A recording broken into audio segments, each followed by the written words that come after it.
요거는 앞에 있는 거를 그대로 한번 다시 리뷰하면 순수 추가중 강도 P0는 원래 요거 더하기 요건데 요거 콘크리트 앞에만 0.85를 곱해줬다 그랬고 요거는 현장에서의 콘크리트를 반영했다 그랬고 그 다음에 강도 감수계수 나선 철근일 때 0.70 띠철근일 때 0.65 요 P는 강도 감수계수잖아. 우리 1학기 때 배웠던 거.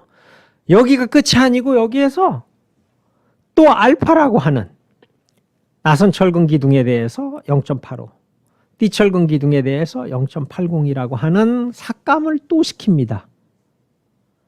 그럼 어떻게 돼?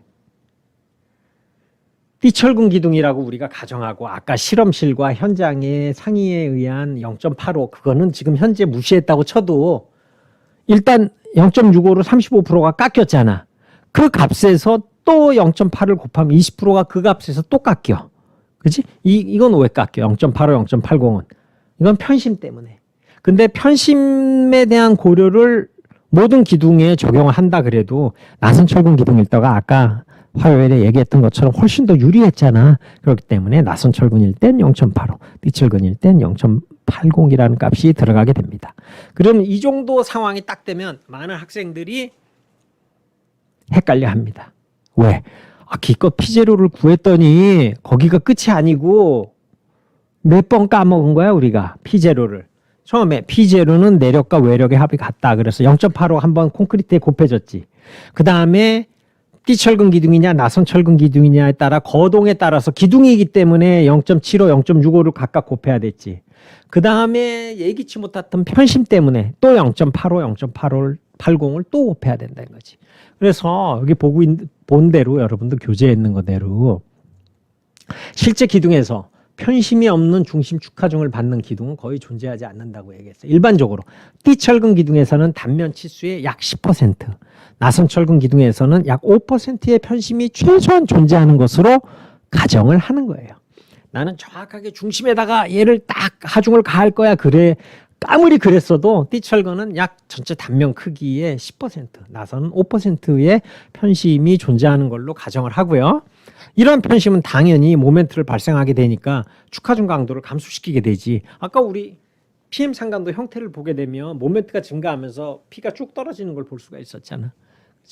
그래서 이러한 편심의 영향을 고려하기 위해서 설계 기준에서는 띠철근 기둥에 대해서는 20%, 나선 철근 기둥에 대해서는 15%를 감소시키고, 그지?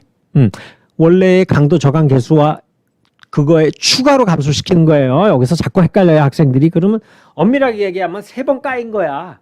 0.85 현장 콘크리트냐 아니냐라 0.85 콘크리트에 간 다음에 거동 때문에 0.70이냐 0.65냐는 강도 감소 계수가 적용됐고 그 다음에 0.80이냐 0.85의 편심에 의한 감소가 3번 일어나게 된 거지, 그지?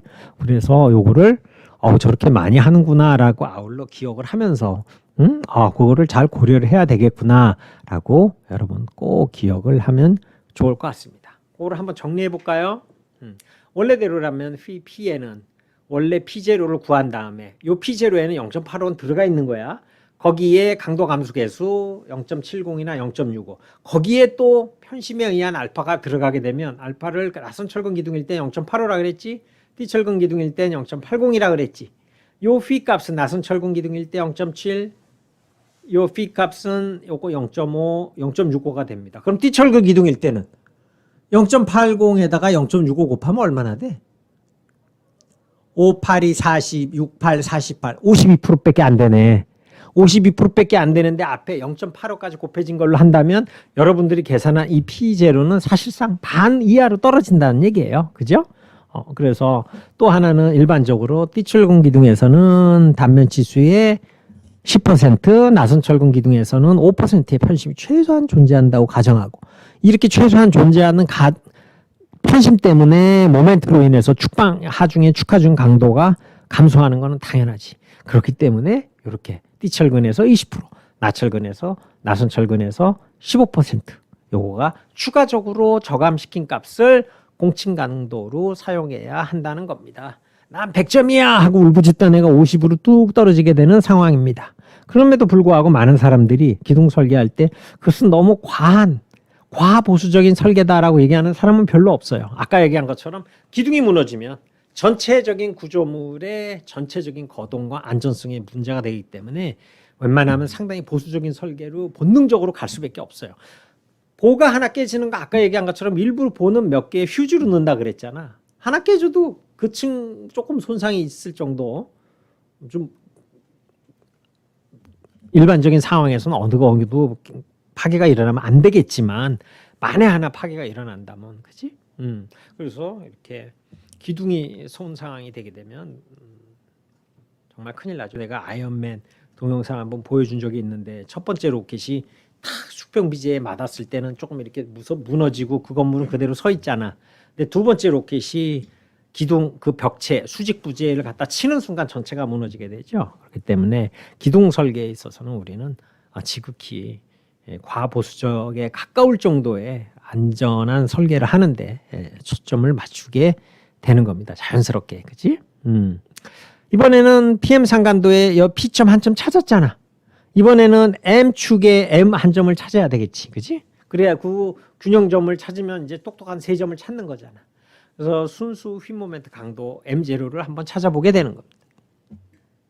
백은대는 축방 철근과 재료력 성질을 포함해서 기둥 단면이 주어지면 그 기둥의 순수 휘 강도를 해석할 수가 있고, P가 만약에 아주 작고 편심이 큰 경우에는 기둥은 보와 같은 거동을 하며, 이게 우리 피부에는 금방 닿지 않지? 이렇게 생긴 애는 그냥 기둥이지 얘가 보호에 거동을 한다라는 건 참 상상하기가 어려운데, 이렇게 이 위에 이렇게 슬래브가 얹어지고 하중이 여기에 작용한다 그러면 편심이 너무 많이 커지니까 얘가 거의 이렇게 휘는 애가 되고, 얘는 누워 있을 때 이렇게 모멘트가 작용하는 보와 같은 거동을 할 수밖에 없는 거죠. 그래서 실제로는 매우 드물지만 그 자체로 우리가 한번 얘를 음미할 필요는 있다는 거죠. 보로서의 휜광 성능을 나타내는 아주 극단적인 상황이 되는 거죠. 그렇기 때문에 모멘트 축의 한 점을 구성을 하게 되는 겁니다.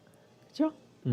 그다음에 균형 하중 또는 평형 하중, 밸런스된 우리가 그 컨디션을 얘기하는 거예요. 이것도 우리가 6장 여러분들 보해 설계에서 나왔던 것처럼, 보해에서 우리가 균형 변형률 상태일 때 철근양 ASB가 있었듯이 기둥 또한 단면에 대해서 균형 또는 평형 변형률 상태에 도달하도록 하는 축방향 강도와 휨 강도가 당연히 존재를 하겠죠. 그죠? 이 기둥이라도 여기서 편심이 자꾸 커지게 되면 어느 순간에 이 양쪽에 대칭으로 철근을 배치했다 그러면 이쪽에 있는 애는 철근은 압축 철근의 역할을 하는 거고, 이쪽에 있는 애는 인장 철근의 역할을 하면서 얘가 항복하는 순간에 압축부에 있는 콘크리트가 자기의 극한 변형률에 도달하게 되는, 그게 언제라고 정확하게 찍어낼 수는 없지만 우리가 그런 현상이 있을 수 있다라는 것은 이제 확연하게 알 수가 있는 그런 상황에 도달을 하게 됩니다. 즉 부재의 콘크리트 압축부 연단의 변형률이 0.003에 도달하고 인장부의 철근이 바로 항복 변형률에 도달하는 그 순간의 축방향 강도 P 밸런스, 그다음에 M 밸런스를 말하고요. 이 하중을 밸런스드, 그래서 평형 하중이라고 얘기를 합니다. 이때 편심거리, 이를 평형 편심이라고 얘기하고 이 아래점자 B 밸런스를 사용하게 됩니다. 그래서 이 밸런스드는 P 밸런스드 분의 M 밸런스드가 되는 거죠.